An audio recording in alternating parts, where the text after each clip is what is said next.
Ça va coucher? Alors, appuie.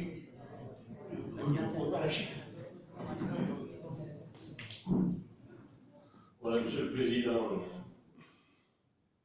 D'abord une question de forme. À quel titre M. Rivlin intervient? Parce qu'il me semblait que M. Catellino avait en charge la responsabilité de la délégation DGS. Je suis président de la séance.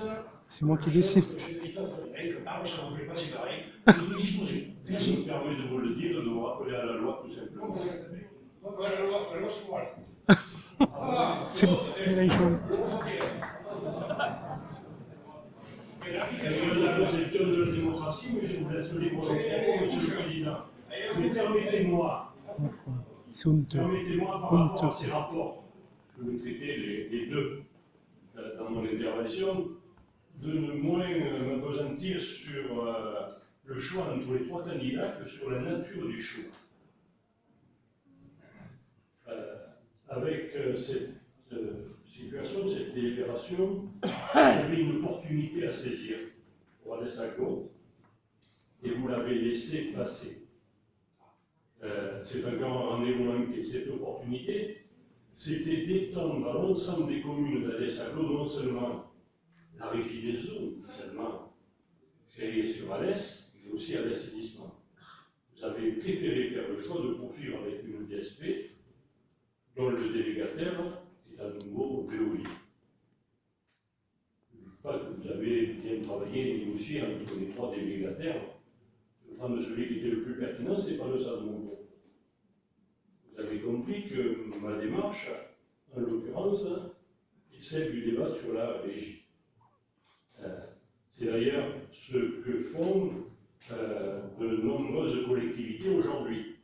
Alors mon propos n'a pas de présupposé idéologique, parce que quand je parle de nombreuses collectivités, on fait une grande énumération nationale, mais des communes, des intercommunalités, des villes, des agglomérations, comme Montpellier, Carcassonne, même Béziers, et loin, voire Paris, eh bien, se sont engagés dans cette réflexion, mais on fait des choix déjà de la régie.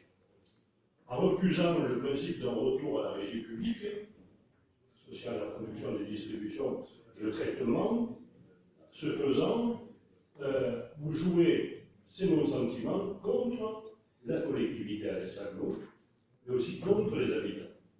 Permettez-moi de porter à votre connaissance quelques éléments. Si Alès Aglo avait fait le choix d'une régie,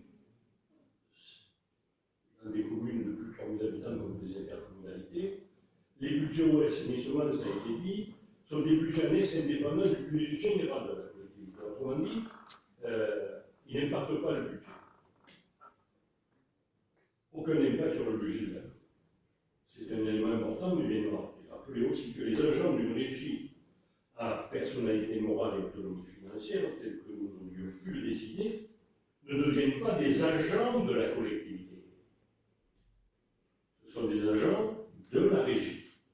Et la rémunération, pour l'essentiel, ne vient pas alourdir la masse salariale de la collectivité. Je fais référence, je dirais, au pacte de confiance que vous avez voté, Monsieur le Président, qui limite à 1,2% l'augmentation des frais de fonctionnement, dans lequel, bien évidemment, le poids du personnel pèse, pour des raisons évidentes.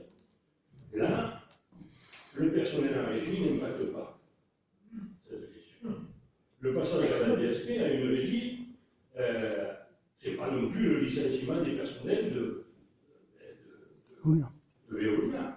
Au contraire, ces derniers sont repris par la régie parce que la régie a tout l'intérêt, c'est-à-dire de récupérer les compétences. Autrement dit, en clair, il ne s'agissait pas de changer le personnel, de changer leur statut.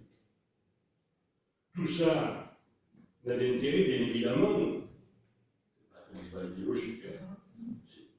Ça, c'est le rôle du service public dans des territoires, dans un pays où le chômage et la précarité est fort et où les services publics sont des éléments de ciment de cette société. Mais l'intérêt concret, c'est parce que l'enjeu d'obtenir une baisse de la facture, eh bien, a été posé. Comment? Et je doute que pour autant, avec ces sociétés-là, on peut obtenir des rabais. Parce que justement, aujourd'hui, avant de commencer à s'asseoir à la table de négociation, elles commencent à réduire les prix. Parce que justement, la pression est grande en lien avec ce qui se passe dans notre commune et dans tout le pays sur ces questions. Alors comment? Parce qu'une régie, par exemple, ne paye pas de redevance d'occupation du domaine public. Aujourd'hui et hélas demain, dans la facture de nos concitoyens, les usagers vont payer, entre autres, eh bien, la part d'impôt sur les sociétés que Veolia va payer, qui va retraduire dans les factures, bien évidemment. En régie, ce n'est pas le cas. Enfin, pas de frais de siège. Eh oui, quand je parle de siège, je ne parle pas des locaux alésiens. Je parle des sièges nationaux, dont une partie retranscrit sur chacune des factures, parce que c'est un peu le principe de ces grosses sociétés, de faire supporter, je dirais, leur coût. Puis, l'élément le plus important, dans mon sens, même décisif, pas de bénéfice, autrement dit, pas de rétribution d'actionnaires. C'est le cas de Veolia comme de tous les groupes. Et ça, c'est un élément qui augmente la facture totale. Donc, à l'échelle de la Godales, avec un contrat long, et encore les bagarres ont fait réduire ces contrats parce qu'ils étaient encore bien plus longs, mais il est quand même long, on parle de 12 années, ce sont plusieurs millions d'euros qui auraient pu être économisés. Quand je dis économiser, plusieurs millions d'euros, c'est payé en moins par les contribuables, par les usagers. Un mot, c'est la baisse de la facture pour l'usager qui aurait pu être au rendez-vous. Ce n'est pas le cas. Je ne vous suivrai donc pas dans ce